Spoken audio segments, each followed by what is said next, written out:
Sehingga potensi lokal ini juga membuat bagaimana masyarakat itu bisa diberdayakan dan juga bagaimana sumber alam yang ada di desa-desa ini dikembangkan bersama-sama. Jadi program beasiswa Satu Rumah Satu Sarjana ini benar-benar membantu banget Mbak di kalangan mahasiswa yang dimana mereka kan semuanya total pengcoveran untuk biaya dari orang tua. Di Klaten ada Bulu Ponggo yang bisa difoto, jalan-jalan, di video, gitu, kasih makan ikan.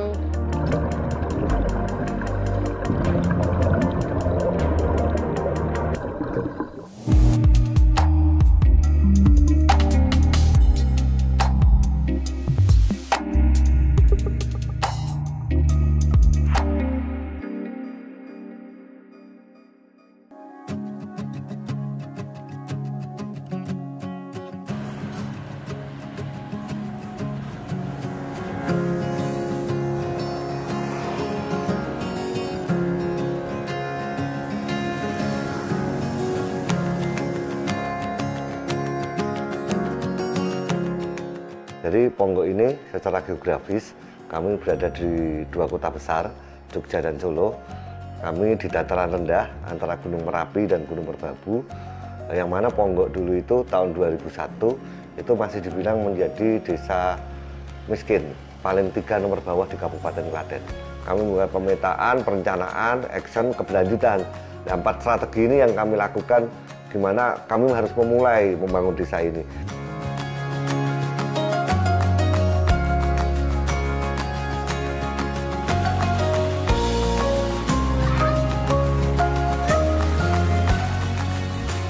Kami memiliki sumber daya alam yang berlimpah, khususnya air.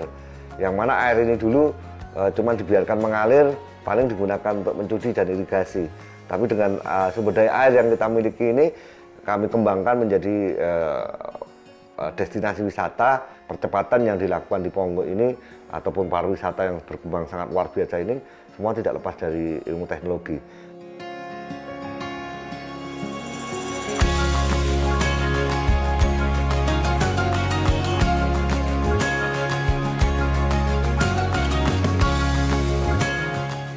Semenjak misalnya Undang-Undang Desa Nomor 6 tahun 2014 ya, dan dirubah menjadi Undang-Undang Nomor 3 tahun 2024 ini, semua desa kan mendapatkan hak yang sama kaitannya dana desa.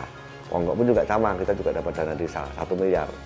Kami dana desa itu kami fokuskan untuk mewujudkan desa wisata tadi.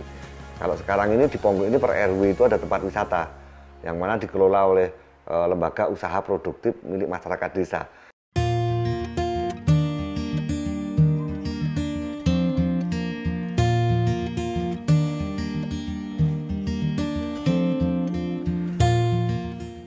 Laporan tahunan BUMDes itu kita mencapai 16,2 miliar dari 11 unit usaha. Itu kotor ya, jadi kalau untungan bersihnya sekitar 6 miliar lah ya. Yang mana 40%-nya itu harus disetorkan ke desa menjadi PAD desa. Nah, dari 40% yang disetorkan PAD desa inilah yang kita gunakan untuk satu program Satu Rumah Satu Mahasiswa, untuk BPJS Kesehatan Warga. Jadi klaim asuransinya BPJS itu dibayar oleh desa. Jadi memang PAD yang dari BUMDes itu kita kembalikan ke masyarakat dalam wujud benefit atau program-program unggulan tadi.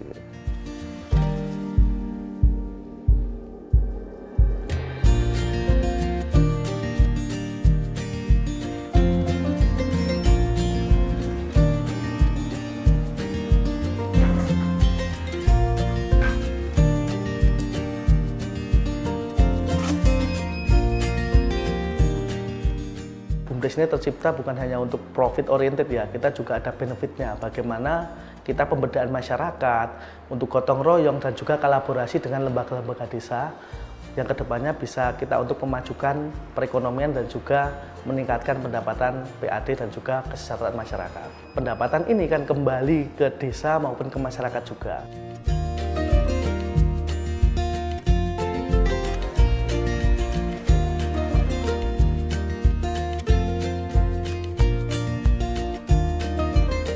Yang memberikan kontribusi paling besar yaitu Umbul Ponggo. Itu salah satu wisata unggulan kita yang mungkin di tempat lain masih belum bisa yang menyamai karena tagnya Bunaken Van Klaten. Itu bisa sampai 3-4 miliar setelah pandemi. Sebelum pandemi itu bisa 8 miliar itu per tahun.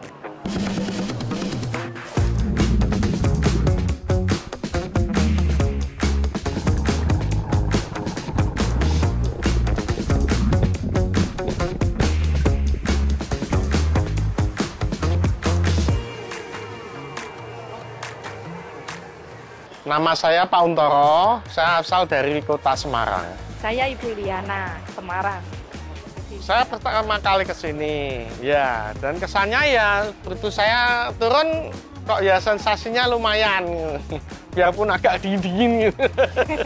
Tadinya nggak takut-takut, udah masuk, udah enak, ya, nyaman. Nyaman. Dari temen ya, diberitahu kalau di Klaten ada Bulu Ponggo yang bisa foto. Air sini. Di foto, jalan-jalan, di video gitu, kasih makan ikan. Walaupun dengan dikit-dikit kayak dicubiti gitu. Jari-jarinya cubiti ikan gitu. Cuman seneng. Ya, seneng gitu lah. Ya, tempat wisata ini bagus lah ya. Buat refreshing. Refreshing, ya mungkin di hari liburan gitu ya.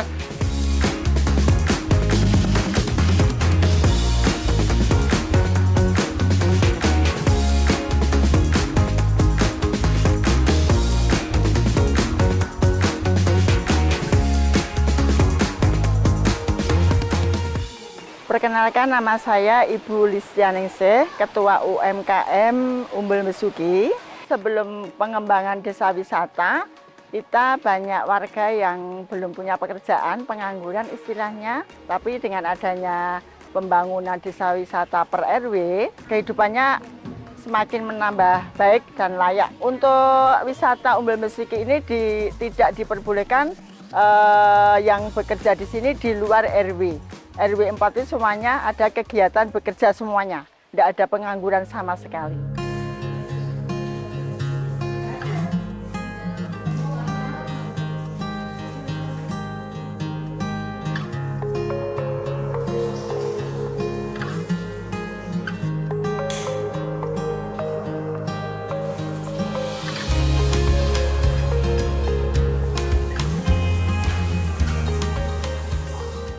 Jadi di desa kami itu selain banyak wisata, banyak daerah yang berpotensi wisata, juga banyak budidaya ikan nila. Ambil manfaat dari adanya ikan nila dan juga adanya banyak pariwisata untuk makanan khas Desa Ponggo. Setiap kita selesai produksi aneka olahan frozen duri itu pasti mengganggu karena kadang tukang sampah kan nggak langsung dibuang. Makanya duri itu saya bersihkan, saya presto, terus saya bawa ke lab. Ternyata duri itu mengandung kalsium tinggi. Terus saya coba olah menjadi aneka cemilan.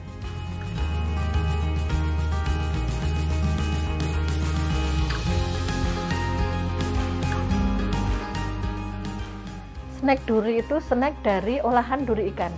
Jadi duri ikan itu sangat mengandung kalsium yang tinggi, Mbak. Jadi itu bukan hanya sekedar snack biasa, tapi snack kita itu mengandung ada kandungan plusnya. Jadi mengandung kalsium. Pembuatannya juga masih manual, Mbak. Harapan saya usaha saya tetap lancar sampai besok, mudah-mudahan tambah maju, bisa pakai alat-alat lagi yang bisa mendukung lebih banyak.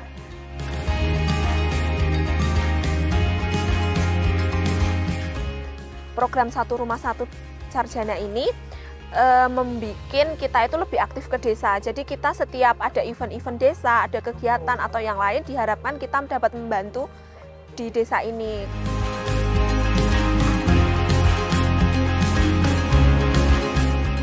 Ilmu dari kampus bisa saya tularkan kepada pengelola-pengelola wisata yang ada di sini ataupun pelaku-pelaku wisata yang ada di Ponggo ini.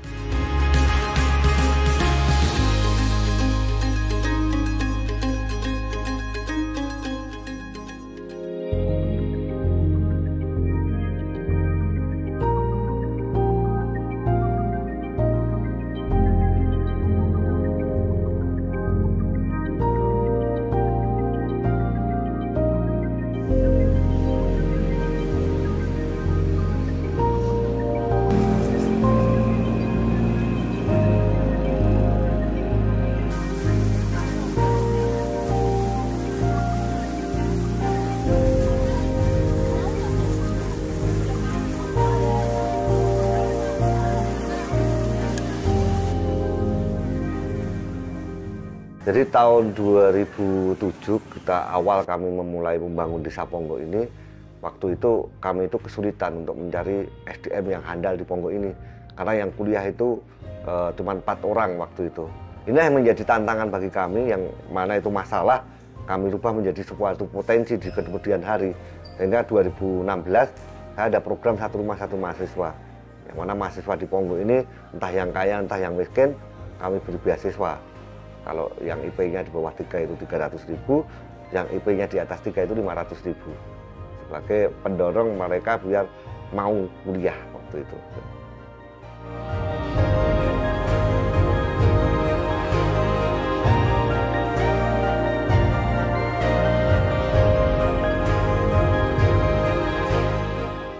Mereka itu bisa kerja lagi di desanya kembali, ya. Sebenarnya kami tidak juga mematok mereka harus kerja di desa, tapi kebanyakan rata-rata teman-teman ini memang kembali lagi ke desa. Memang kami butuh SDM yang unggul, ya, yang saat ini mengelola jadi direktur BUMDes, perangkat desa. Ini adalah dari program Satu Rumah Satu Mahasiswa tersebut.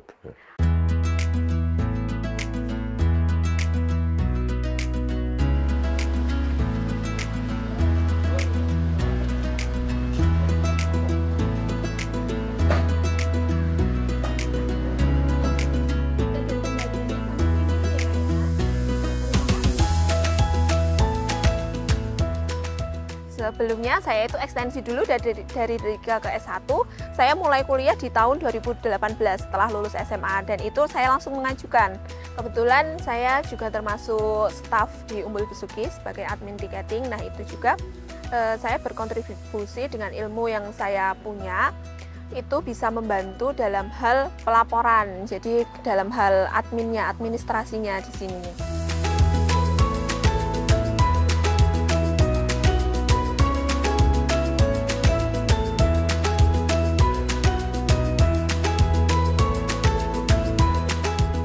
Jadi program beasiswa Satu Rumah Satu Sarjana ini benar-benar membantu banget Mbak di kalangan mahasiswa, yang dimana mereka kan semuanya total pengcoveran untuk biaya dari orang tua. Apalagi untuk anak-anak yang mungkin mereka kuliahnya jauh dari Ponggok ini, jauh dari Klaten misal di Surabaya atau di luar kota yang lain kayak gitu, pasti membantu banget sih.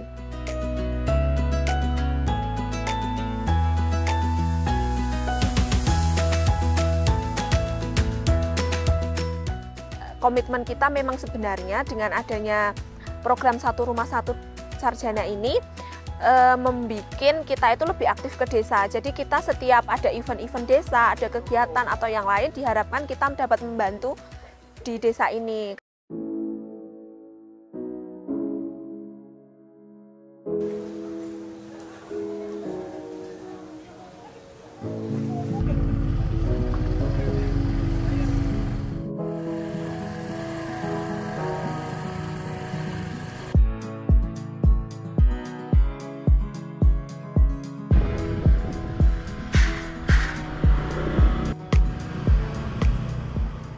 Perkenalkan, nama saya Bagus Dwi Tirta Raja, umur 20 tahun. Kesibukan saya sebagai mahasiswa di Stipram Yogyakarta.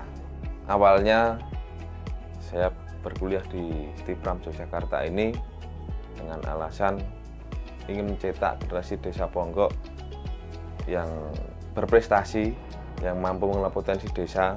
Jadi yang mana saya ngambil di Stipram ini jurusan pariwisata, karena Desa Ponggok belum punya satu sarjana pariwisata.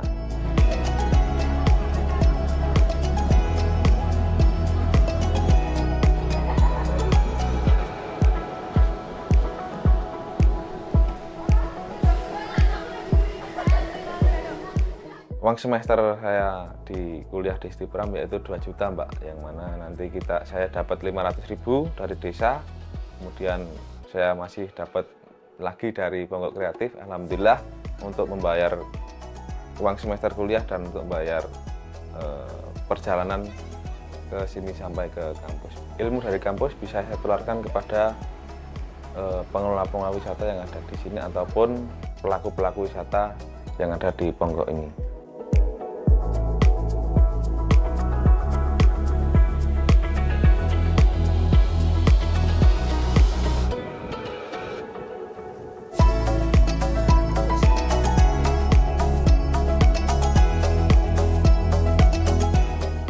Untuk pertama kali saya mengelola TikTok dan Instagram Simbok Tukinil, yang mana Pak Kades melihat dan melihat potensi saya, Mbak. Akhirnya saya dipanggil, kemudian saya ditawarin untuk masuk ke Pongkrea dan bisa mengambil konten-konten untuk memasarkan pariwisata yang ada di Desa Pongko ini. Jadi kita di Pongkrea itu kita juga punya deadline juga, Mbak. Jadi tempat wisata kita harus posting 16 konten. Kemudian di Pongko ini mempunyai 5 akun Instagram. Jadi kita harus membuat sebanyak-banyaknya untuk diupload di media sosial. Insya Allah saya bisa membantu desa dengan pengelolaan tempat pariwisata dan lain sebagainya.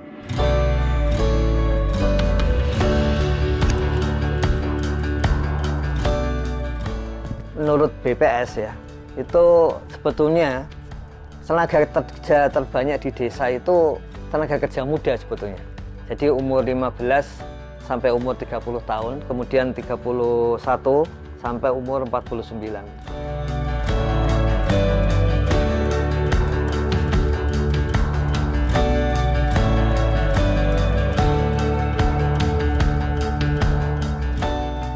Ya, tidak harus semua desa berkembang jadi kota. Desa yang maju kan nggak harus jadi kota juga. Desa yang industrialisasinya maju kan tidak harus menjadi kota.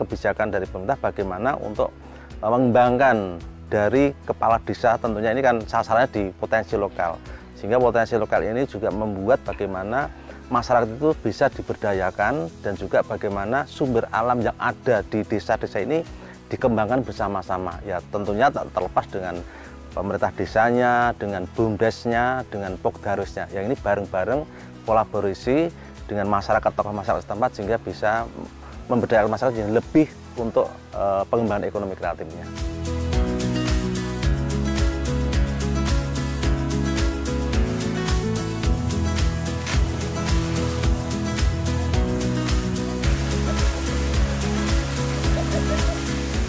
Di kabupaten ini juga melakukan suatu perkumpulan, itu namanya Forum Solo Raya. Nah, Forum Solo Raya ini untuk memberikan suatu pemasaran promosi di Solo Raya. Dari 34 kabupaten kota ini, alhamdulillah Klaten termasuk paling tertinggi pengunjungnya, sekitar 395.765. Ini dari se-kabupaten Klaten dari 35 tadi.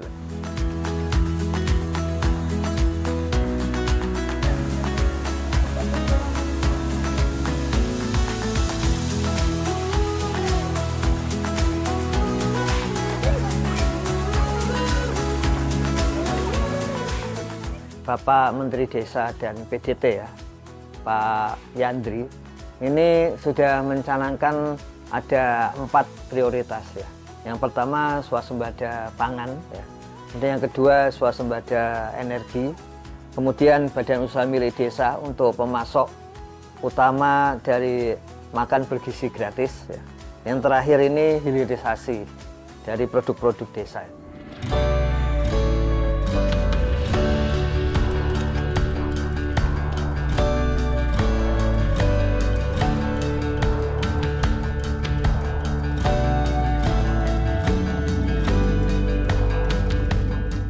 Menurut BPS ya, itu sebetulnya tenaga kerja terbanyak di desa itu tenaga kerja muda sebetulnya.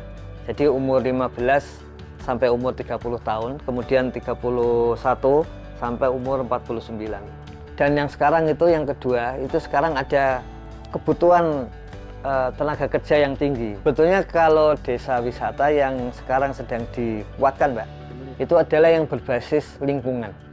Sehingga di sini lingkungan desa tetap asri, sekaligus bisa mendapatkan tambahan ekonomi ya bagi warga desa melalui wisata gitu.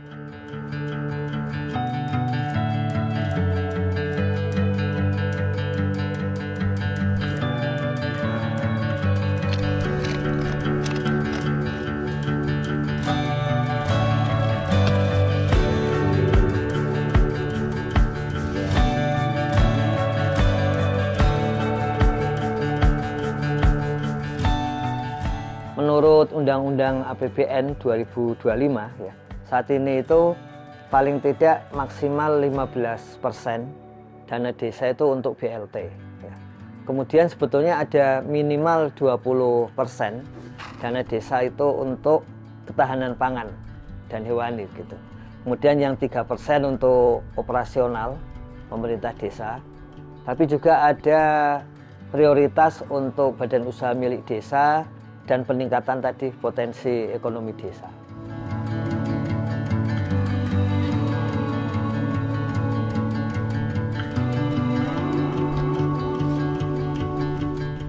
Kemiskinan di pedesaan itu kira-kira kan tahun 2014 itu masih 14%.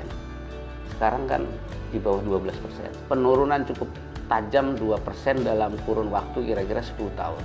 Faktanya memang perbaikan infrastruktur desa, fasilitas-fasilitas desa di indeks desa membangun itu yang digunakan sebagai mengukur indeks itu memang berkorelasi positif dengan kemiskinan.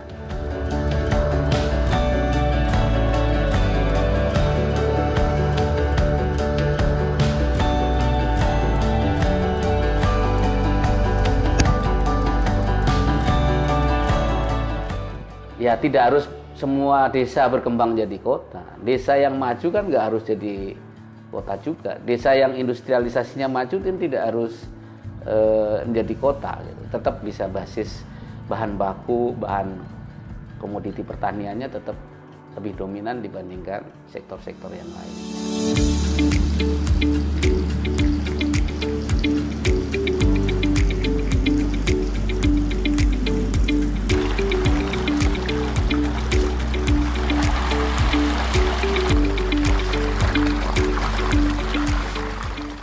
Kuncinya satu, anak muda ini kan sekarang nggak mau ya sektor pertanian karena nggak menarik. Tadi ya kalau pemerintah memperhatikan betul, berikan insentif besar di sektor pedesaan pangan, nanti komoditi-komoditi itu menarik buat anak muda pasti mau bertani. Ya satu. Tapi mereka ya karena anak-anak muda ini menarik akan jadi misalnya dikembangkan dengan digitalisasi.